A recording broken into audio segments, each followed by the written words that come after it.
Un cordial saludo, espero que se encuentren muy bien. Hoy tenemos una sesión más de nuestro espacio de política y medios de comunicación en el marco del proyecto de educación popular llamado Universidad Nómada. Mi nombre es Wilmer Zuleta. Como ustedes saben, en este espacio vamos a hablar de 20 críticas que le han hecho al gobierno de Gustavo Petro en 6 meses de gobierno. El próximo 23 de febrero se completan los 200 días y vamos a hacer un especial también para analizar con detalle esos 200 días del gobierno de Gustavo Petro, pero por lo pronto vamos a analizar las 20 críticas más usuales que le han hecho al gobierno en Colombia. Y antes de entrar en materia, hay que distinguir muy bien lo que es una crítica de lo que es una criticonería. La crítica por lo menos intenta basarse en hechos, en argumentos, en ideas razonables. Así que para entrar en materia, vamos a escuchar las críticas que hace 6 días le hicieron al gobierno de Gustavo Petro en un programa muy conocido, con mucha audiencia, que se llama La Puya. Vamos a mirar en qué se basan estas críticas y si realmente se pueden llamar críticas o más bien criticonerías. Vamos a escuchar inicialmente lo que dicen acá en este programa. Aquí está el tan anhelado análisis de Petro. Y les avisamos que estamos confundidos. Qué gobierno tan difícil de leer y analizar. Es como que el caos es parte de su estrategia. Un título alternativo para la presidencia de Petro podría ser todo en todas partes al mismo tiempo. Lo que sí encontramos es un presidente que asusta a los mercados y a los inversionistas. Bueno, aquí está la primera crítica que quiero que analicemos. O sea, vamos a resumirla de la manera más sencilla posible, porque acá se menciona la idea, pero no se sustenta. Y ustedes saben que en este tipo de análisis todo debe argumentarse. La primera crítica que le hacen acá al gobierno de Gustavo Petro es que asusta mercados. Y esto pareciera más una crítica desde el uribismo, pero realmente hemos visto que a Colombia siguen llegando empresas extranjeras a invertir. Así que eso de que el gobierno de Petro asusta a los mercados realmente no es cierto. Más allá de que en algunos casos se haya dado, pero hemos visto que a Colombia siguen llegando inversionistas. Y esto es lo que uno critica este tipo de videos, que por la rapidez muchas veces no argumentan bien las ideas. Bueno, vamos para la segunda. En el que uno no sabe a quién creer. Un gobierno del cambio que hace... La segunda crítica. Uno no sabe a quién creerle. Esa sería la segunda crítica. Y es cierto que en todo gobierno hay distintas posiciones, hay distintas ideas. Un ministro tiene una idea, otro ministro tiene otra, pero eso de que uno no sabe a quién creerle tampoco está bien fundado, porque uno sí sabe a quién creerle, y para eso existe el pensamiento crítico. ¿Y a quién hay que creerle? A los decretos, por ejemplo, o a lo que diga el gobierno en una comunicación oficial.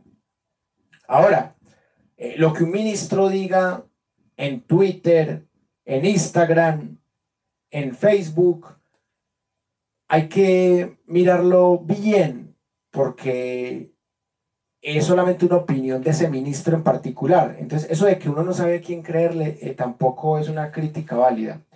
Bueno, sigamos escuchando.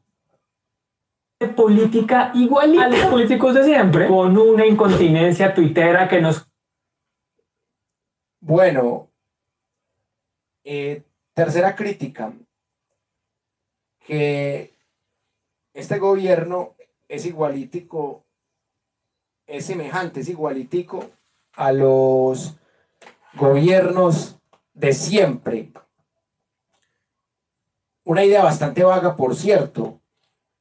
¿Cómo son los políticos de siempre? Los uribistas, los de la época de Pastrana, los de la época de Virgilio Barco, los de la época de la violencia con V mayúscula, los del siglo XIX. O sea, ¿a qué se refiere cuando habla de los políticos de siempre?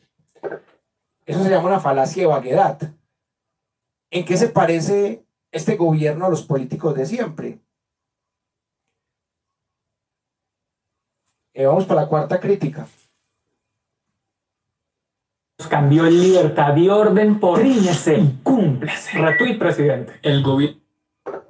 Bueno, la cuarta, que es un gobierno que lo hace a través de Twitter. Es una exageración, es un chiste, pero no es un análisis político serio. Claro, es cierto que Gustavo Petro es bastante activo en Twitter, pero eso no quiere decir que Petro gobierne desde Twitter. Es como decir que no ha hecho un solo decreto, que no ha sido aprobada una sola ley. Entonces, o sea, es bastante vago caer en eso y considerar que eso sea una crítica real.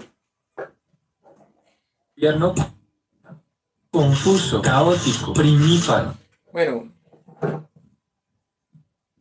que el gobierno de Petro es confuso, esa sería la otra. Que el gobierno de Petro es caótico, sería la otra. Y que el gobierno de Petro es primíparo, una palabra que se utiliza bastante en la jerga universitaria. Realmente no me parece confuso el gobierno de Petro. Es un gobierno que ha sido coherente porque en campaña se propuso una lucha climática, se propuso un presupuesto para la educación que lamentablemente no se pudo aumentar lo que se había propuesto por temas como la reforma tributaria, unas reformas a la salud que se están haciendo, una reforma agraria que se está haciendo, una reforma política, una reforma a la justicia que se está haciendo. Entonces, eso de que es un gobierno confuso, ¿en qué sentido?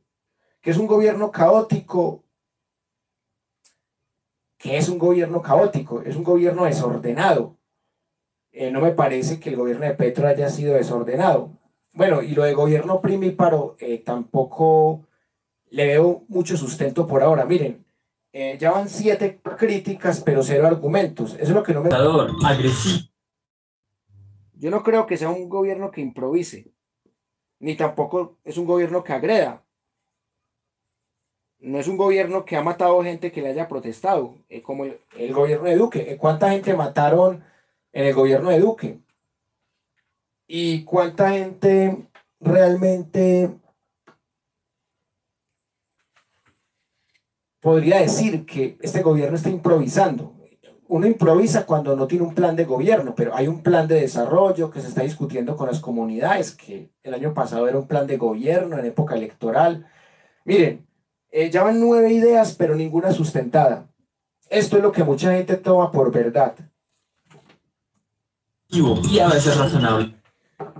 Bueno, la 10ª crítica dice que el gobierno de Petro a veces es razonable.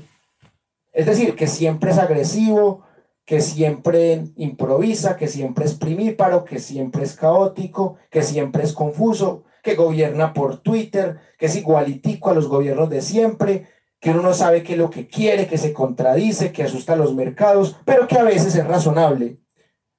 Entonces, de 10 críticas que le han hecho acá a Petro, solo hay una que lo favorece, que a veces es razonable, pero tampoco está diciendo cuándo es razonable.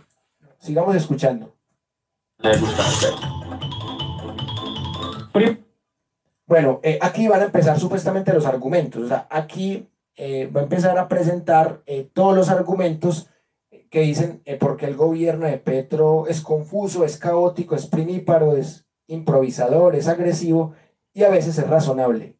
Primero, no es que se crea Dios, pero Petro al armar su gabinete armó una torre de Babel. No olvidemos la primiparada del presidente que nombró como ministra de las TIC a Merly Gutiérrez. Una cuota para seducir a los del partido de la U. Había un pequeñito problema. La señora tenía demandado el ministerio al que ahora iba a representar. Un claro conflicto de interés que llevó al presidente a su primer reversazo.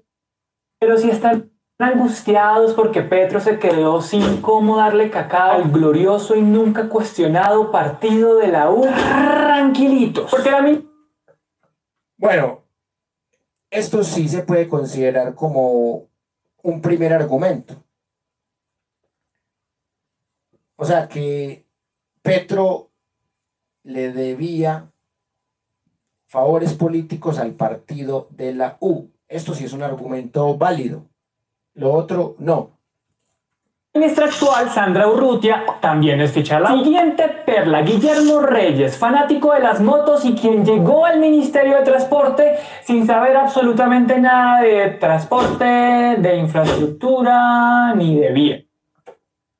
Bueno, la otra crítica sobre este ministro de Transporte. Bueno, ¿cómo hace uno para comprobar que alguien no sabe nada? Es bastante difícil, por cierto.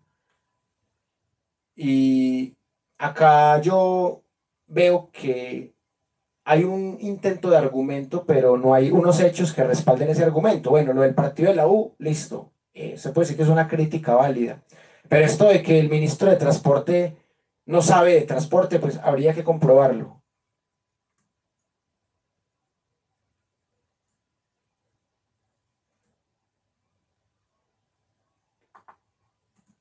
Nuevo lema del gobierno de Gustavo Petro. Y es que las contradicciones parecen ser la política pública favorita. Miremos lo que ha pasado con el Ministerio de Minas y las nuevas exploraciones de hidrocarburos. Bueno, el tercer tema, el tema del Ministerio de Minas, con Irene Vélez, que aquí también hay supuestamente unas contradicciones. Octubre, la ministra dijo esto. No vamos a firmar nuevos contratos de exploración y explotación. Y para completarla, entonces viceministra dijo, abrimos comillas, el gobierno del presidente Petro no va a firmar nuevos contratos de exploración y explotación de petróleo y gas. No sé qué parte de esa frase no han entendido. Pues el que no había entendido esa frase fue el ministro de Hacienda Ocampo, que salió a desmentirlo y dijo, esa decisión, perdónenme que le diga a la viceministra, no ha sido tomada. En noviembre, Ocampo volvió a decir que el gobierno no descartaba nuevas exploraciones de petróleo. Dijo, literalmente, no estamos cerrados a esa posibilidad. Sin embargo, ahorita en enero, la ministra volvió a decir esto. Decidimos también que no vamos a conceder nuevos contratos de exploración de gas y de petróleo. Y uno dice, bueno, clarísimo, no van a haber más.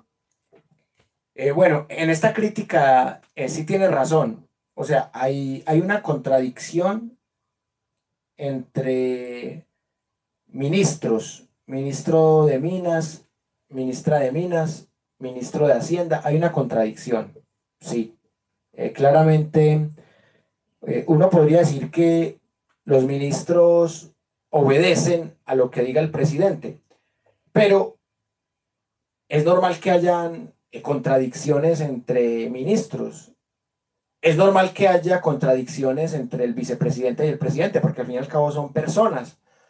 Recordemos cuando estalló el escándalo del proceso 8000, que Humberto de la Calle era el vicepresidente de Samper, y Samper no renunció, pero Humberto de la Calle sí renunció.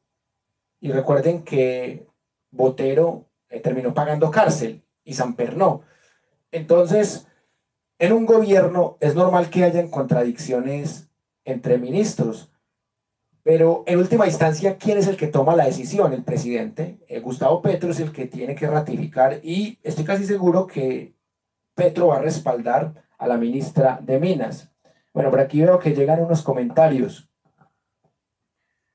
Buenas noches para Auro Toro. Dice, claro, tocaba nombrar a esta tipa. Claro que no se puede firmar, que ya hay 108 firmados para que más contratos de los nuevos que hay. Sí, de hecho, es una contradicción entre ministros, pero Petro tiene una idea de gobernar muy ambientalista, entonces estoy casi seguro que se va a ir por el lado de Irene Vélez, de lo que ella dice. Bueno, miremos esta otra supuesta contradicción. ¿Más contratos? No. Pues no, porque José Roberto Acosta, director de Crédito Público, dijo, de nuevo abrimos comillas, no se ha tomado la decisión sobre la suscripción de nuevos contratos de exploración. No, es una decisión de gobierno. Oigan, y ya estábamos editando este video, pero esta gente sigue peleando y contradiciéndose. El miércoles Irene Vélez dijo esto. No otorgar en este momento, en el panorama que hoy tenemos, nuevos contratos para la exploración. Bueno, no era necesario que esta gente de la puya le cambiara la voz a la ministra. Creo que ahí es una falta de respeto, poniéndole una voz como de muñequita. Bastante de mal gusto esto así. De hidrocarburos es una decisión del gobierno. Campos salió a decirle esto. Vamos a discutir con la ministra. Sí, yo al principio veo que, digamos, si podemos satisfacer esa decisión, la apoyaremos. Pero tenemos que ver primero cuáles son las reservas. Tenemos un clip exclusivo de cómo es la discusión de esto en el Consejo de Ministros. No. Bueno, sí. Otra contradicción fue lo que pasó a fin de año. Ustedes estaban de vacaciones pensando en la resolución de Año Nuevo. El presidente de Colpensiones, sin duda inspirado por el espíritu navideño, dijo que los ahorros de las pensiones de los colombianos se podrían invertir, por ejemplo, en montarse un tren bien chimba desde Barranquilla a Buenaventura. Fue tan desatinado lo que dijo que el ministro de Hacienda llegó con los taches arriba a cortarle la cabeza y dijo, abrimos comillas, no tiene por qué introducirse en los recursos y cómo se utilizan. Se viene una de Ocampo con Bizarrap Session number 54. Les tenemos una contradicción más. También terminando el año, Bueno, esta crítica es lo mismo que la otra, o sea, es una crítica entre Ocampo con este señor de Colpensiones, una contradicción normal también entre funcionarios.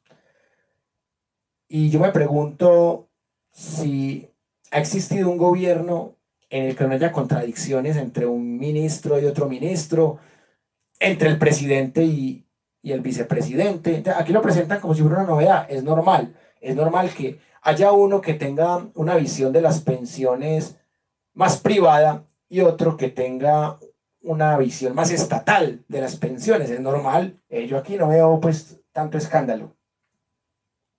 Manrique, director de la función pública, salió súper feliz con el notición de que las entidades públicas por fin van a contratar con dignidad todo ese ejército de personas que tienen contratados en prestación de servicio y que las entidades públicas tenían 4 meses para hacer el cambio. Fue tan apresurado lo que dijo Manrique que la ministra de Transporte le dijo que eso era imposible en ese tiempo y lo regaló. La Procuraduría dijo que eso podía generar una parálisis del Estado. Menos mal que este gobierno está bien coordinado, ¿no? Hacemos nuestro viaje por el gabinete hablando de una mujer con sí. Bueno, la ironía. La ironía dice que menos mal que este gobierno está bien coordinado. O sea, es que eso no depende del presidente. Son cosas que pasan en que un ministro esté en desacuerdo con el otro, que un ministro contradiga al otro, eso es normal. Es totalmente normal, eso pasa en la academia, eso pasa en la familia y obviamente pasa en cualquier gobierno, que un ministro no esté de acuerdo con otro y que un ministro no esté de acuerdo con otro, no quiere decir que haya descoordinación, simplemente que existe diversidad de pensamientos, que no son máquinas que repiten lo que diga Petro, que cada ministro tiene su formación, tiene su conocimiento, tiene su experiencia, y cada ministro puede que esté en desacuerdo con el mismo Petro, o que esté de acuerdo. Cero manipulador, ante todo estadista. Carolina Corcho, ministra de Salud, que está liderando una de las reformas más ambiciosas del gobierno, pero que hasta ahora sí nadie conoce. Y eso, que ella salió con la mentira de que creo que reforma la historia republicana en lo que más que la de la salud sin haber sido radicada por ningún medio de la República. Claro, pues hay decenas de agremiaciones de médicos, de profesionales de la salud, de pacientes y de académicos que le siguen rogando que por favor. Bueno, eso más que una mentira es una exageración, porque se nota que la señora no conoce la historia de Colombia y por eso dijo eso. Pero tildar un gobierno de contradictorio, de confuso, de caótico, de primíparo, de improvisador, también es algo muy falaz, muy exagerado. Y decir que a veces es razonable, también es algo que habría que mostrar con argumentos. En qué momento es razonable, en qué momento no. Y claramente la reforma a la salud debe ser discutida por diferentes sectores. Y que la señora haya dicho una exageración no quiere decir que por eso el gobierno está descoordinado. Simplemente exageró, así como en este programa de la puya también exageran.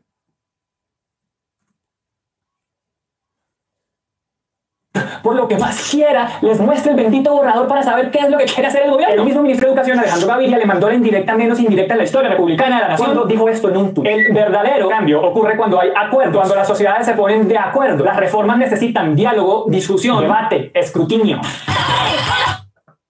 Bueno, y entonces la reforma educativa, ¿para cuándo? Yo también le tiro la indirecta al ministro de Educación. ¿Para cuándo una reforma educativa en donde se le pague mejor al docente de cátedra, en donde haya un contrato digno para el docente de cátedra, en donde se enseñen cosas que realmente sirvan? ¿Para cuándo? No nos podemos ir de esta torre de Babel, de este monumento a la contradicción, sin hablar de la persona más idónea que ha nombrado Petro en los pocos meses que llevan. Conchita Baracaldo, directora del ICBF y señora divina. Dejemos que ella nos explique cómo llegó a este cargo. ¿Quién le hizo esa llamada, directora? Pues esa llamada me la hizo Verónica. Usted no cercana a ella, ¿no? Sí, o sea, nos conocemos, sí, somos vecinas, nos conocemos. Así es, tenemos a una persona que nunca había trabajado con la niñez a cargo de la niñez del país, porque el verdadero cambio es nombrar a los amigos de la primera. Cuéntenos en los comentarios si quieren que le hagamos un capítulo. Bueno, esta crítica sí es válida. O sea, si la nombraron por ser amiga de la primera dama en el ICBF, sí es un error.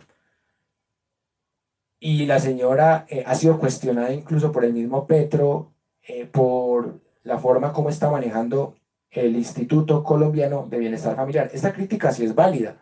Son cosas que se deben mejorar. Dedicado solo a Verónica Alcocer. A Baracaldo le ha ido tan mal que el mismo Petro salió a decir que 20 niños guayús han muerto por desnutrición durante este gobierno. Eso se llama un fracaso y hay que asumirlo como tal. Y mientras tanto, Baracaldo escucha, hermano, la canción de un nuevo día. Y habla.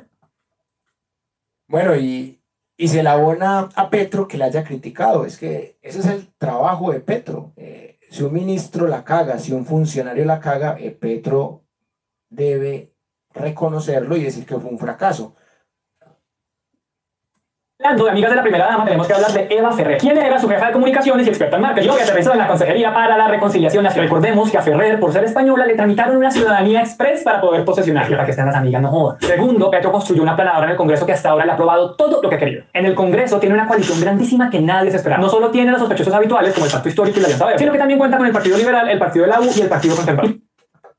Bueno, pero esta gente parece que no entendiera la política. O sea, si Petro no hacía alianzas con el Pacto Histórico, si no hacía alianzas con estos partidos, entonces, ¿cómo carajos va a aprobar las reformas? ¿Cómo carajos pudo aprobar la reforma tributaria por 20 billones? O sea, es obvio que a Petro le toca hacer acuerdos con estos partidos. O sea, ¿en dónde está el error o el misterio? Las cosas son así. Lamentablemente, no hay un Congreso mayoritario del Pacto Histórico, ya que en el año 2026 se logra ese Congreso mayoritario, va a ser otra cosa, pero por ahora toca trabajar con el Congreso que hay. Entonces, ¿dónde está el misterio? Yo no veo lo raro ahí. Y perdónenme que nos repita, pero ¿cómo putas el Partido Conservador representa el cambio? Bueno, pues todo es... El Partido Conservador no representa el cambio, pero las reformas que podría ayudar a aprobar sí podrían representar un cambio. O sea, es claro, ni el partido de la U, ni el Partido Conservador, ni el Partido Liberal representan un cambio, pero si ellos aprueban unas reformas que sean útiles para el país, en ese caso, ad hoc, sí representan un cambio. O sea, es que no estamos descubriendo que el agua moja, las cosas son así. Eso es un éxito de los amigos que ha hecho en el camino de Barreras, a quien recordamos por haber dicho esto. Se convirtió en la estratega más eficaz que pudo tener el partido histórico. Y tanto a los liberales como a la U y a los conservadores les dio ministerio. Con eso lograron aprobar la reforma tributaria y la pastopera para no quedar. Hombre, pero obvio, es que había que tener el respaldo de esos partidos para aprobar la reforma tributaria y para aprobar la paz total. Entonces, si Petro se pone a pelear con estos partidos y le dice a los de la U, no, ustedes son tradicionales, le dice a los del conservador, ustedes son tradicionales, le dice a los del liberal, ustedes son tradicionales, ustedes no sirven para nada, pues los tipos no aprueban las reformas, entonces Petro no puede gobernar, y luego ya critican a Petro porque no puede gobernar, entonces es obvio que Petro tiene que hacer eso. Sin aire en un año en el que nos quieren tutar un montón de reformas, se ha venido impulsando una reforma política. Este proyecto de ley se ha convertido en la oportunidad perfecta para fortalecer el pacto y coquetearle a los otros partidos políticos. Y en eso se ven los 4 goles que nos quieren meter y no tenemos a Diego Martínez que nos defiende. Primero, hablemos de las listas cerradas, algo que el gobierno pinta como una maravilla. La idea es que todos los partidos sean elegidos como fue elegida la bancada del pacto histórico, donde la gente no votó por una persona específica, sino por la lista entera. Porque lo que hacen la mayoría de los partidos políticos hoy es que hacen una lista abierta, meten un montón de personas, compitan entre ellos y que la gente vote por su favor. Y ahí se meten en la corrupción y todas esas otras prácticas sucias que bien conocen. Entonces, cambiar la lista cerrada suena un buen experimento. Hay dos críticas. Si no queda claro cómo harán los partidos políticos para que las listas sean conformadas de manera democrática. La reforma le daría muchísimo poder a los dueños de los partidos, que se podrían armar listas como se les antoje. Entonces lo que podría pasar, por ejemplo, es que un tipo como César Gaviria, alguien a quien no se le puede criticar por ninguna razón en absoluto, termine haciendo una lista VIP con gente que solo le sea leal. También pueden pasar cosas como lo que ocurrió con el pacto histórico, donde se metieron personajes como Alex Flores, turista insignia de Cartagena. Bueno, aquí sí estoy de acuerdo. Las listas cerradas lamentablemente se prestan para que personajes nefastos como Alex Flores se metan al pacto histórico. Aquí sí me parece que es una buena crítica y ojalá esa reforma no se haga. Y si se hace sería muy peligrosa. Aquí sí estoy de acuerdo con esta crítica.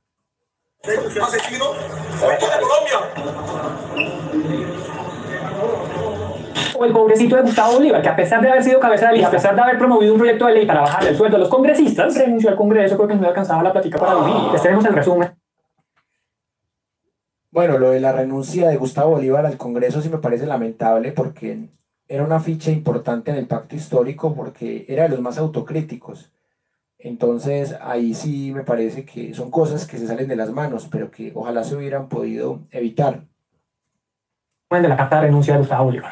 No me va a tragar la pobreza. Para terminar, la reforma permitiría que en el 2026 las listas se hagan a partir de los resultados de las listas del 2022. Es decir, el gobierno le estaría garantizando a todos los congresistas que fueron elegidos que van a quedar de primeros en las próximas listas, básicamente asegurando que vuelvan a quedar elegidos. Claro, así que no vota por lo que pide. El segundo gol que nos quieren meter es el llamado transfugismo, que consiste en fugarse de Transmilenio. Lo que esto busca hacer es que las personas puedan cambiarse de partido una vez después de haber sido elegidas, y como si nada. Entonces, si usted votó convencido por una persona del pacto histórico y esa persona cuando llega al Congreso se da cuenta que de pronto en el centro democrático le dan más cositas que le interesan, cambiar al partido, usted, mamá. El tercer gol es permitir que los congresistas. Bueno, Manguito la hizo y mucha gente la puede hacer. Incluso el mismo J.P. Hernández, de cierta manera, se subió al Congreso con votos antiuribistas y ahora se está posando como un antipetro. Yo no le veo problema a eso del transfugismo, porque es que al fin y al cabo los seres humanos somos cambiantes, entonces que los seres humanos de repente terminemos en otro partido, yo no le veo tanto misterio a eso, me parece normal que cambiemos de opinión. Igual, así no sea legal, pues en la práctica se puede hacer. Juan Manuel Santos se montó con votos uribistas y terminó haciendo algo que los uribistas no querían, que era gobernar haciendo un proceso de paz con las FARC. Entonces, no sé, esto no me parece tan grave. Renuncien en cualquier momento y pasen a ser ministros o alcaldes o gobernadores. Actualmente eso no se puede hacer porque pues si usted se lanzó al Congreso es para que cumpla su función como rama legislativa y no para que ande pensando en otro gobernar. Pero lo que la reforma quiere es que los congresistas puedan hacer lo que se les dé la gana. Lo que esto logra en un... Hombre, pero ya los del Congreso hacen lo que les da la gana. Empezando porque ellos mismos aprueban las leyes que los rigen a ellos mismos. Recordemos que también se cayó la consulta anticorrupción y la posibilidad de reducirles el salario se cae. Entonces ellos ya hacen lo que les da la gana. O sea, aquí nos habla como si estos tipos estuvieran amarrados, ¿no? Los congresistas hacen lo que les dé la gana porque ellos son los que hacen las leyes y lamentablemente esto no es tan fácil de cambiar. Más es desestabilizar la división de poder. El Congreso, en teoría, está para hacer un peso y contrapeso a la rama ejecutiva, no para tener una puerta giratoria que funcione en base a los caprichos de los políticos. El cuarto y Claro, el Congreso debe ser independiente del Poder Ejecutivo, pero eso también tiene un contra, y es que el Poder Ejecutivo también necesita el Congreso para gobernar bien y para hacer unas reformas como las que pretende el actual gobierno. Entonces está en esa paradoja entre ser crítico con el gobierno, pero a la vez también ayudarle al gobierno a hacer reformas que consideren adecuadas para el país.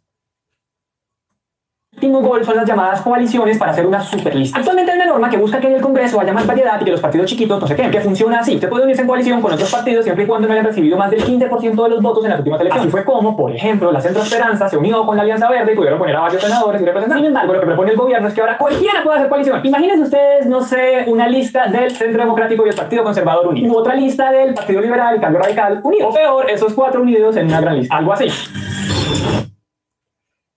Bueno, pero si se unen en una sola lista, ¿qué? Con eso los vamos a tumbar.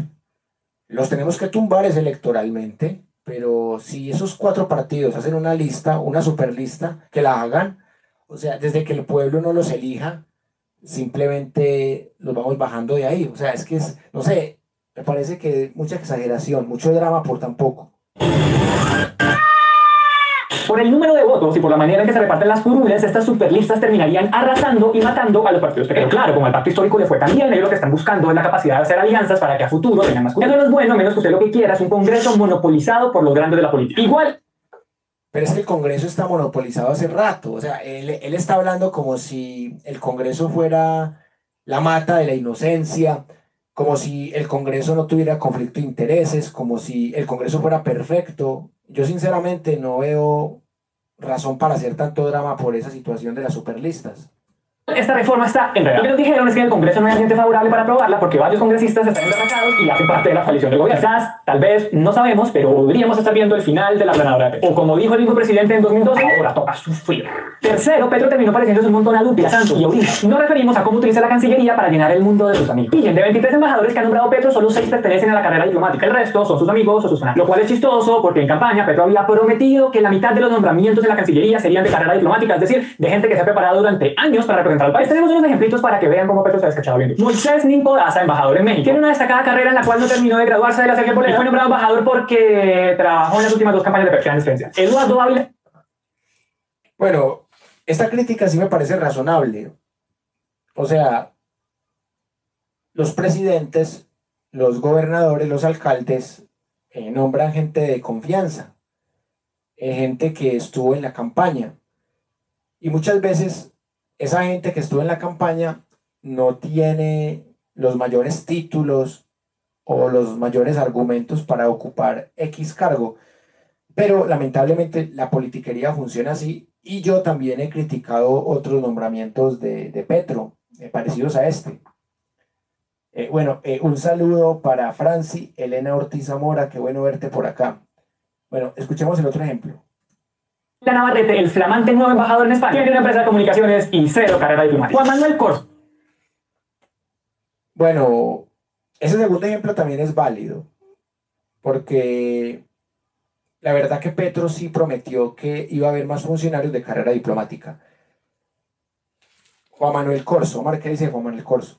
Embajador en Paraguay, cuota de los conservadores y muestra viva de que los politiqueros nunca mueren. Ligia Margarita Queser, la nueva embajadora. Bueno, debo agregar algo sobre el señor Juan Manuel Corso, que ese fue el que dijo que el sueldito que ganaba cuando estaba en el Congreso, que él era presidente del Congreso, a él no le servía porque no le alcanzaba ni para tanquear los 2 carritos. O sea, ese conservador Juan Manuel Corso sí lo tengo aquí, y ese ha sido para mí el peor error de Gustavo Petro, haber nombrado a Juan Manuel Corso embajador en Paraguay. Y acá a este señor de la puya se le olvidó decir eso, pero tiene toda la razón. O sea, fue un total error y ya sabíamos que este gobierno no iba a ser perfecto, pero sí cometió un error bastante feo ahí. Un saludo para Bianca. Buenas noches para todos, no me agrada la puya. Pues la verdad a mí tampoco me agrada, pero como estamos analizando los medios de comunicación que critican al gobierno de Petro, hoy le tocó a la puya y ahorita voy a darles mis conclusiones después de analizar esto, que algunas críticas me parecen válidas, otras no. Bueno, este tema de los embajadores sí me parece que es una crítica válida, sobre todo por el tema de Juan Manuel Corso. Pues que hayan tenido carrera diplomática, pues a mí no me importa tanto, porque ¿qué nos ganamos con que tenga carrera diplomática si es un corrupto? Que es empresario y Petro confía en él para darle una cartera, normal. Pero que nombre a alguien como Juan Manuel Corso sí me parece un error de gravedad, porque ese tipo de personajes no merece eso. Ni Alex Flores ni Juan Manuel Corso. Alex Flores... Italia fue compañera de colegio. Alex Flores, el mayor error de la lista cerrada. Verónica Alcocer, y adivinen, tampoco ha ocupado ningún cargo público. Y para terminar, no olvidemos el caído nombramiento de Víctor de Curra, quien perdió los pasajes a Emiratos Árabes porque varias mujeres lo denunciaron por acoso, pero al menos nos dejó una frase que pasará a la historia republicana de Colombia como una de las más cínicas jamás pronunciadas por un académico. Parece que hay que ser o LGTBI, o negro, o mujer, o desplazado para ser persona, y nos jodimos. Pasando ya al... Bueno, bastante polémica esa palabra.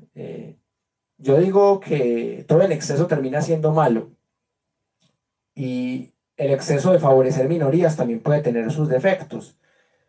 Bueno, y sobre esos casos de Víctor Correa de Lugo, realmente no conozco bien los detalles de por qué lo están acusando de eso.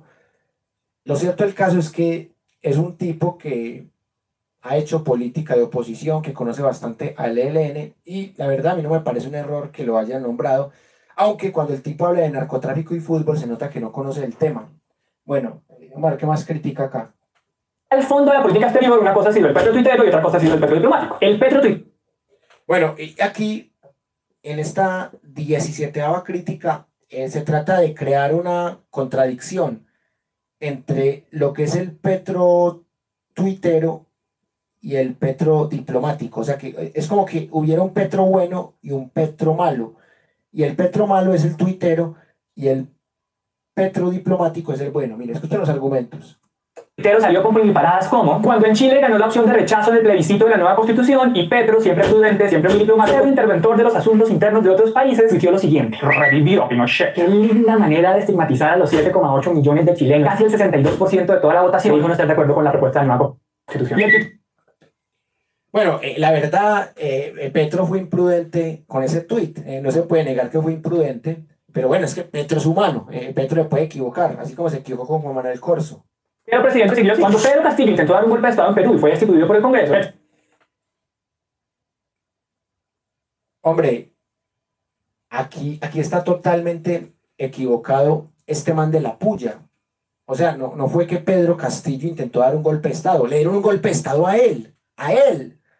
Lo que él intentó fue montar un régimen autoritario porque el Congreso no lo dejaba gobernar. Lo que le hubiera pasado a Petro si se pone a pelear con el partido de la U, con el partido conservador, con el partido liberal. Bueno, aquí sí se le ponen las luces a este man, o sea, que Pedro Castillo trató de dar un golpe de Estado en Perú. No, a él le dieron un golpe de Estado. Y acá invitamos un intelectual peruano que nos dio una excelente explicación, y aquí vemos que este señor de la puya está totalmente desinformado de lo que está pasando en Perú. Pero salió a decir que no, que la víctima era Castillo y hasta el día de hoy lo sigue. Bueno, no es tanto que Castillo sea una víctima, pero si hablamos de responsabilidades, los verdaderos victimarios son los del Congreso peruano. Castillo, como muy bien lo dijo nuestro invitado la otra vez, es un personaje polémico, un profesor sindicalista que cometió errores, se puso a pelear con el Congreso, un error que por fortuna no ha cometido Gustavo Petro, de ponerse a pelear con el Congreso, pero eso de que él trató de dar un golpe de Estado, eso es bastante discutible, bastante falaz, y que Petro defienda a Castillo, pues es una posición política respetable. así como hay gente que defiende el Congreso, o así como este señor está defendiendo a un Congreso que no conoce, que es un Congreso que también está lleno de corruptos, como nos mostró el invitado la otra vez. Y llamando presidente. Porque ya sabemos que Petro no duda en cuestionar las dictaduras de derecha, pero le cuesta con las dictaduras de izquierda. Ojo que... Pero ese temita de dictaduras de derecha, dictaduras de izquierda, o sea, eso ya está mandado a recoger, o sea, eso no es izquierda, eso no es derecha, son un montón de dictaduras ambiguas. El progresismo también tiene cosas de derecha, cosas de capitalismo, entonces, no sé. Que a Petro le cuesta mucho reconocer una dictadura de izquierda, pero en Perú tampoco había una dictadura, o sea, había una pelea entre el Congreso y el Poder Ejecutivo, pero eso no era una dictadura. El tipo no se montó por la fuerza. Entonces, decir que es una dictadura lo de Perú, o que Castillo tenía una dictadura en Perú, es algo bastante exagerado. Petro se ha equivocado con Castillo, no significa que no denunciemos que la fuerza pública del Perú está matando manifestantes en las protestas. Para que vean que no. Bueno, y no es tanto que Petro está equivocado con Castillo, usted está equivocado con el Congreso de Perú y se nota que solamente conoce una versión derechista de la historia y de la actualidad en Perú. Traemos cosas malas, aquí sí hay varias victorias del Petro diplomático. En Venezuela reabrió la frontera, lo que es buenísimo para Cúcuta y norte de Santander, zonas que están asfixiadas por el contrabando, la crisis económica y el conflicto. También normalizó las relaciones diplomáticas, lo que ayuda a los colombianos que estén en Venezuela y viceversa. Y además ayuda a revitalizar los diálogos con la oposición venezolana. Gracias a todo esto, hoy Venezuela es país garante con el ELN, lo que nos acerca más a un posible acuerdo final. Y la paz de Colombia es la paz de Venezuela, es la paz de Sudamérica, es la paz de todo el continente. Otro logro del Petro diplomático es que cambió la posición de Colombia frente a Estados Unidos en el tema de las drogas. El responsable de la diplomacia estadounidense le dijo al presidente Petro que la administración Biden respalda el enfoque antidroga. Miren lo que es la vida. Ellos ven como un acierto esto, que también para mí lo es, pero yo sí considero que Petro ha sido muy tibio en el tema de Rusia y Ucrania, porque él defiende una interpretación gringa del conflicto en el Donbass, no sé si dándose cuenta o sin darse cuenta, pero miren que una cosa que aquí en la puya le ven buena a Petro, yo no se la veo tan buena. Yo considero que Petro no debió firmar nada contra Rusia si Petro hubiera conocido las dos caras de la moneda, o sea, ni a favor ni en contra. Aunque sí me gustó que Petro no le diera armamento ruso a Estados Unidos para que lo mandara a Ucrania, esa parte sí me gustó de Petro. Entonces miren, eso se trata del poder, de diferentes lecturas, y yo tengo mis lecturas muy diferentes. Drogas de Colombia. Antes, la posición de Colombia estaba basada en la mano dura y en la erradicación forzada. Una política antidrogas que funcionó tan poco que en el 2020 teníamos 143.000 hectáreas de hoja de coca cultivada. Y para el 2021 ya había 204.000. En solo un año aumentaron 43%. Por eso, ahora Colombia priorizaría la prevención del consumo y la sustitución de cultivos ilícitos, todo acompañado de programas sociales. Ese cambio de relaciones se ha visto en la visita a Colombia del secretario de Estado, el secretario de Seguridad y la directora de USAID. Acuérdense que Duque se quedó esperando por meses por lo menos un like de Biden. Tomemos unos 5 segundos para descansar. Bueno, esto realmente sí es un logro de Petro. O sea, que Petro se haya reunido con Biden y que Duque se haya demorado más para reunirse con Biden. A mí me parece que es algo más accidental. Yo no lo veo tanto como para sacar pecho, pero bueno, que tenemos una visión muy diferente. ¿Cómo van? Y gracias porque todavía falta que la potestad. Aprovechen para ir dándole me gusta a este video. ¿Ven cómo vayan? ¿Listos? Siguiente. Cuarto. La paz total es un gran avance, pero ha tenido varios descachos. Empecemos por lo bueno. El proyecto de paz total quedó conciliado en el Congreso. El documento pasó este viernes a sanción del presidente Gustavo Petro. Petro, a diferencia de Duque, sí puso en el centro de su política la paz. Incluso logró que el Congreso le aprobara una ley que le permite sentarse a negociar con todo el mundo, incluyendo grupos criminales. Gracias a eso retomó los diálogos con el ELN que estaban suspendidos desde el final de la presidencia de Santos. Y hoy logró sentar en la mesa de negociación a gente que uno jamás en la vida se hubiera imaginado negociando, como José Félix Lafourcade, esposo de la amiga del programa María Fernanda Cabal. Además, logró decretar un cese al fuego bilateral con disidencias de las FARC y con las autodefensas, en una clara señal de que este man sí quiere desmantelar toda la gente armada de Colombia. Y vean, nosotras sí tenemos que decir algo. Las apuestas por la paz siempre las vamos a apoyar. Dicho eso, Petro se ha cometido varios errores en el proceso. Primero, como no hay protocolos en el cese al fuego, está muy difícil de verificar. Entonces, ahora vemos a disidencias armadas andando como Pedro por su casa por los pueblos. También vemos a campesinos reteniendo militares. E incluso vemos autodefensas diciendo que los militares han incumplido el cese al fuego. Y claro, también vemos a grupos armados agarrados entre ellos y generando masacres como la de Arauca, que dejó a 11 personas muertas. Todo porque las reglas no están claras y la fuerza pública anda de manos atrás. La fuerza pública está de manos atadas. O sea, estamos hablando de un país de 50 millones de habitantes. Es muy difícil controlarlo todo. Es muy difícil evitar que las bandas criminales se enfrenten entre sí. Acá en 6 meses Petro tampoco es un mesías para llegar a poner todo en orden. Y acá sí me parece de nuevo una crítica infundamentada. Bueno, por aquí veo que llegan unos comentarios. Un comentario de Franci que dice: esa chica de la puya es como Claudia López, lo que hace es gritar indignada y se le nota al uribista. Bueno, y miren que aquí está hablando el muchacho de la puya, que también tiene un estilo como muy acelerado, y a veces, ahorita en el momento de las conclusiones voy a mostrar en qué parte fue muy acelerado. Bueno, Franci Elena dice, no, Raúl dice, buenas noches Raúl, ¿cómo está? Siempre bienvenido. Mundo se metió en una vaca loca de negociar con un montón de grupos muy distintos al tiempo tener equipos de... Hombre, yo no estoy de acuerdo con eso, o sea, hay que negociar, si es una paz total, tiene que negociar con todos los grupos al margen de la ley posibles, de extrema derecha, de extrema izquierda, guerrillas, paramilitares, bandas criminales, no se llama pues paz total. O sea, aquí se está criticando la paz total, entonces habría que discriminar, con estos sí negocio, con estos no, hago negociación con el ELN, pero no hago negociación con la Segunda Marquetalia ni con el Estado Mayor, o hago negociación con las autodefensas gaitanistas de Colombia y no hago negociación con las autodefensas conquistadoras de la Sierra Nevada. No, Petro está negociando con grupos disímiles porque es una paz total. Entonces aquí sí me parece otra crítica injustificada. De negociación para cada uno, verificar que todo avance y además asegurarse que los cese se cumplan, pues no es así. Y la verdad es que no sabemos en qué va a terminar esto. Tercero, está pidiendo que le suspendan las órdenes de captura a los líderes del clan del Golfo, pero se le olvida un detallito. Todavía no hay una ley de sometimiento clara que defina cómo se puede hacer eso. Por eso estuvo agarrado con la Fiscalía y la Procuraduría que le pusieron peros a ese plan. Cuarto, Petro está pagando por bocón. Vean, el 31 de diciembre, antes de comerse las 12 uvas, el presidente salió a tuitear que había conseguido un acuerdo de cese bilateral al fuego con el ELN. Pero el ELN salió a responderle que no, papi, que nada se ha acordado y casi le tumban la mesa de negociación. Fue tal la... Bueno, eso de que casi tumban la mesa de negociaciones es falso. Simplemente fue un error comunicativo entre el equipo negociador del gobierno de Gustavo Petro y la guerrilla del ELN. Aquí analizamos el hecho y lo vemos como algo normal en un proceso humano. Ahí de pronto faltó aclarar quién fue el que mintió, si mintió el ELN o mintió Petro, pero al final eso no puso en riesgo en ningún momento el proceso de paz.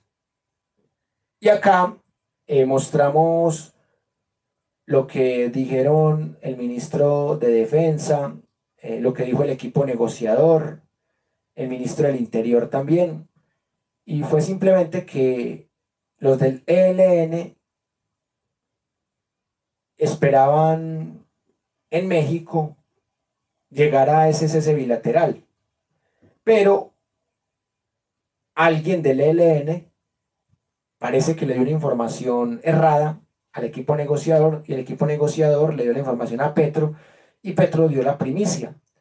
Entonces ahí hubo un problema de comunicación bastante importante para resaltar y ambos aceptaron que iban a mejorar en sus procesos comunicativos, pero no fue pues algo que iba a tumbar el proceso, que iba a tumbar la mesa, no. Muy exagerada esa interpretación. Humillación del gobierno que le tocó echar para atrás un decreto que ya tenía listico para tuitear. Y el pobre Oti Patiño, que se supone que es el jefe negociador con el ELN, le confesó al espectador que no sabía lo que Petro iba a hacer el 31 de diciembre. Pero como buen lambón que es, dijo que alcanzó a imaginar que era una propuesta audaz. Bueno, y aquí Oti Patiño también le faltó claridad, o sea, ¿de dónde salió esa información? El gobierno tampoco aclaró eso en el comunicado, ni con Iván Velázquez, ni con Prada, o sea, en ese comunicado no salió algo evidente de por qué ese decreto se tenía que deshacer, o sea, eso quedó ahí como oscuro, entonces uno no sabía a quién creerle ahí, y son imprudencias normales en un proceso de paz, y tampoco pues para decir que la mesa de paz se va a caer por eso. No a Petro Gustavo, es lo que causa solo por querer ganar likes en Año Nuevo. Quinto, a Petro le está quedando grandísima la seguridad. Aunque llegó a la presidencia con bombos y platillos diciendo que iba a cambiar la doctrina militar, y antes en campaña había salido con esto. A los 3 meses de ser presidente se acaba el ELN con los democracias. La verdad es que en seguridad no tenemos ni idea de qué es lo que quiere hacer el Ministerio de Defensa. Y sí, hace una semana defendimos al ministro Iván Velázquez por la persecución en Guatemala, pero lo que pasa es que como ministro nos salió un poco bote peor. Empecemos por el principio. No va a haber paz total si Colombia sigue acumulando violencia. Según Human Rights Watch, el año pasado la violencia en Colombia llegó a niveles que no veíamos desde antes de que se firmara la... Hombre, pero muy apresurado comparar la violencia cuando hubo 2 gobiernos diferentes. O sea, eso lo tiene que analizar es en enero del año entrante, cuando ya hayan sido 12 meses de Petro.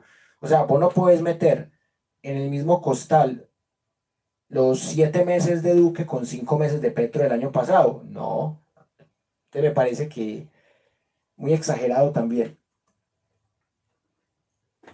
Acuerdo de paz. Entre enero y octubre del 2022 hubo 96.000 personas confinadas en sus casas por miedo a la violencia. También hubo 70.000 personas desplazadas. Y el año cerró con 202 personas secuestradas. En 2022 también hubo 94 masacres con 300 víctimas. Y este año ya van 7 masacres con 21 víctimas. También en 2022 fueron asesinados 189 líderes sociales. Y en lo que va este año han matado a 6 líderes sociales. No estamos diciendo que esto sea culpa de Petro, porque veníamos de una estrategia de seguridad fallida con Duque. Bueno, sí, claro.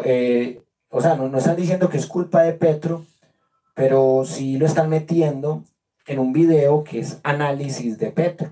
Entonces eso no deberían analizarlo todavía, porque están metiendo cifras que también se dieron en el pasado gobierno, que realmente sí fue nefasto, y en ese gobierno sí mataron a la gente que protestaba. Entonces me parece que aquí el análisis tambaleó un poco. Pero lo que sí muestran las cifras es que seguimos en crisis y necesitamos un plan de seguridad claro, algo que el Ministerio de Defensa no ha hecho. Estamos esperando a que el gobierno responda cómo va. Hombre, pero es que el Ministerio de Defensa apenas aprobó el nuevo presupuesto en enero. Hay que tener paciencia y dejar que el ministro de Defensa vaya avanzando. Frenar la violencia mientras negocia. Sexto, Petro va volando en economía, pero se le puede acabar la gasolina. Petro empezó bien en economía. Logró en tiempo récord lo que quería, que el Congreso le aprobara su reforma tributaria progresista. Aunque eso sí, le tocó irle bajando las cuentas. Había planteado una tributaria de 50 billones. En el empalme ya iba en 30 billones. Presentó una reforma de 25 billones y terminó sancionando una de 20 billones. Esto lo hemos explicado muchas veces. O sea, es triste que una reforma que era para 50 billones haya terminado en 20 billones, pero eso pasa cuando no tenemos mayoría en el Congreso. O sea, si queremos mayoría en el Congreso, en 3 años tenemos que montar un mejor Congreso, un Congreso más progresista, ¿ya?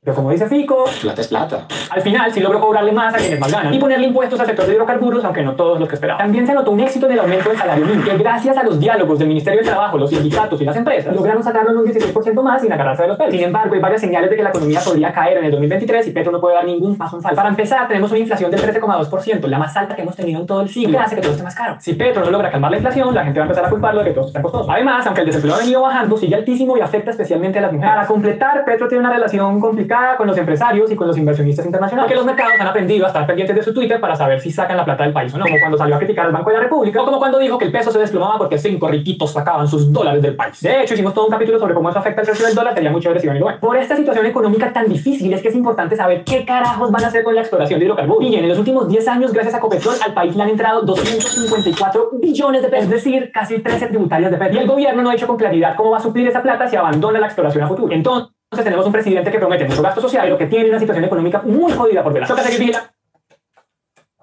Eso está claro. Y si la gente le echa la culpa a Petro de la inflación, están mirando fuera del tiesto, porque la inflación es mundial. O sea, Petro no puede parar el conflicto entre Rusia y Ucrania. Petro no puede controlar la devaluación del peso. Para nada. Entonces aquí sí, el gasto social, llamémoslo inversión social. La inversión social se va a hacer, pero también pagando la deuda. El Estado tiene que ser equilibrado, como lo ha dicho también Petro. Entonces, si bien es cierto, el salario mínimo se aumentó históricamente, pues la inflación también sigue aumentando, pero también por fenómenos internacionales. Y ahí sí nada que hacer respecto a Petro. Y así termina esta intervención, este análisis de la puya sobre estos 6 meses de Petro. Y prender velas para que el ministro de Hacienda no renuncie. Para terminar, en el 2023, como dijo Gustavo Bolívar, se vino el pacto. ¿Cómo se viene un cambio? Es decir, se vino la reformatón.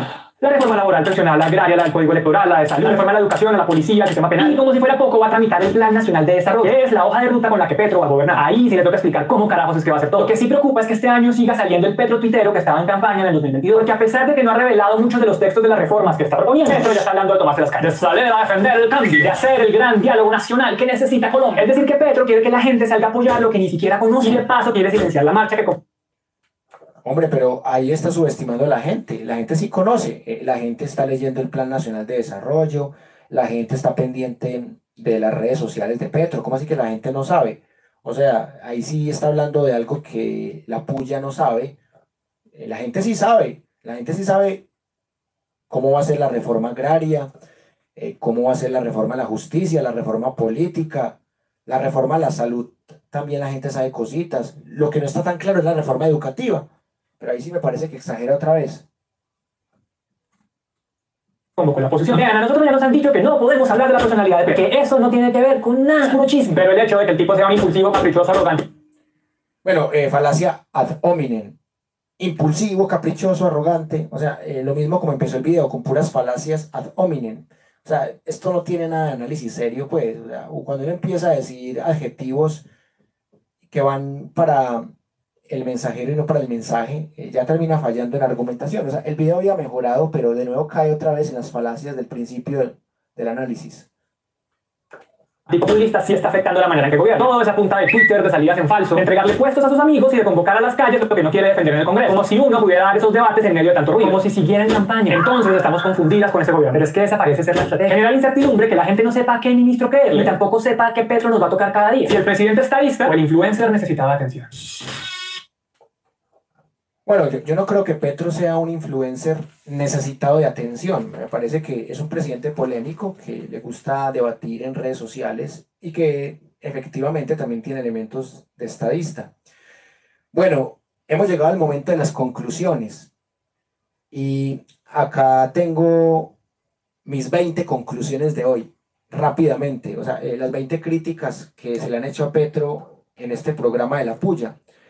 La primera, que Petro asusta a los mercados, póngale una X porque realmente eso es mentira, que Petro asusta a los mercados, que uno no sabe que lo que propone Petro también es mentira, que Petro es igualito a los políticos de siempre es mentira, que Petro solamente gobierna en Twitter es mentira, que Petro tiene un programa confuso es mentira, que Petro tiene un programa caótico es mentira, que Petro es un primíparo es mentira, que Petro está improvisando es mentira, que Petro es agresivo es mentira, que Petro es a veces razonable.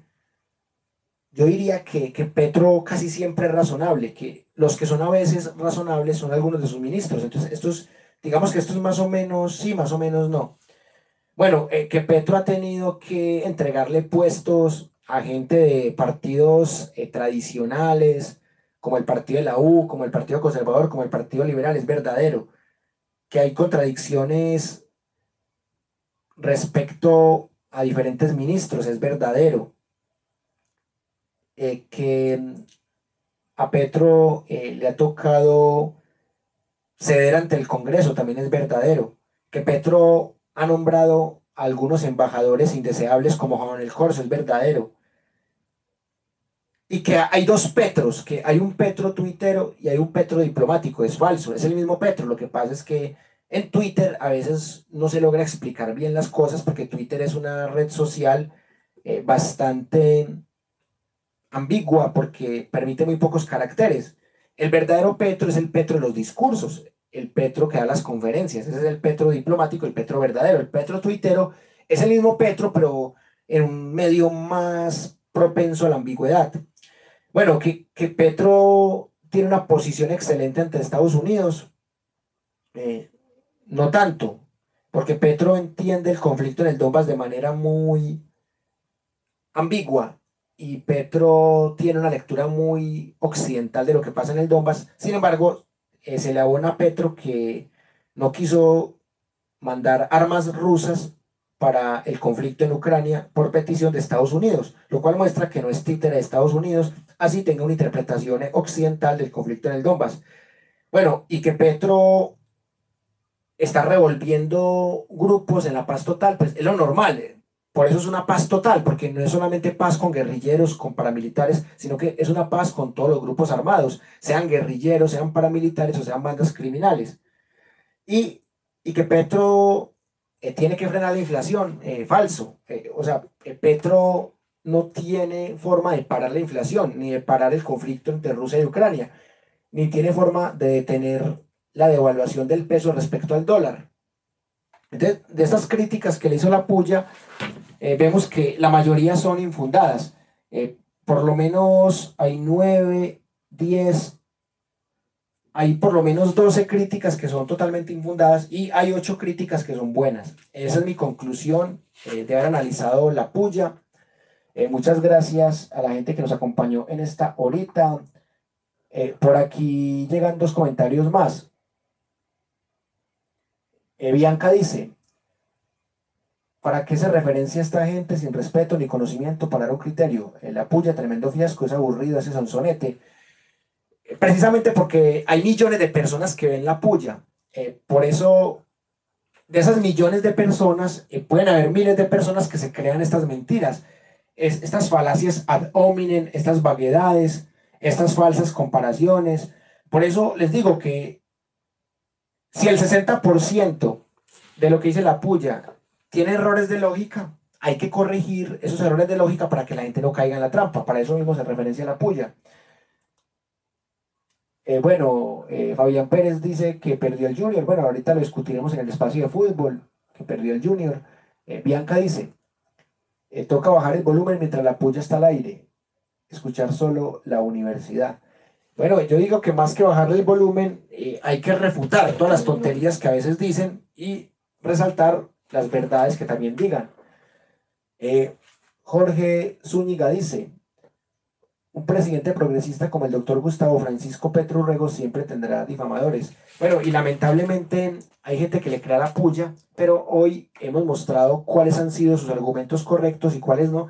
Y hemos visto que la mayoría de argumentos correctos de la puya son sobre funcionarios de Petro, sobre ministros de Petro, no sobre el Petro mismo. O sea que es más fácil criticar a los funcionarios del gobierno que al Petro mismo. Eso significa que Petro está mejor que muchos de los funcionarios que tiene. Al menos es mi percepción. Muchas gracias por compartir este video. Recuerden que también nos estamos montando en el canal personal de Wilmer Alberto Zuleta López para que se suscriban al canal personal por si en algún momento nos tumban este canal por cualquier razón. Ahí tenemos el canal de respaldo en YouTube de Wilmer Alberto Zuleta López. Tenemos la página oficial Universidad Nómada, Educación Superior Gratuita. Los 2 perfiles de Facebook de Wilmer Alberto Zuleta López. A esa página de la Universidad Nómada, Educación Superior Gratuita, me pueden escribir al WhatsApp para que se unan a nuestros grupos. Y recuerden que seguiremos en la lucha por una sociedad más democrática en lo político, más incluyente en lo social, más equitativa en lo económico y más sostenible en lo ambiental. Les envío un fuerte abrazo y hasta pronto.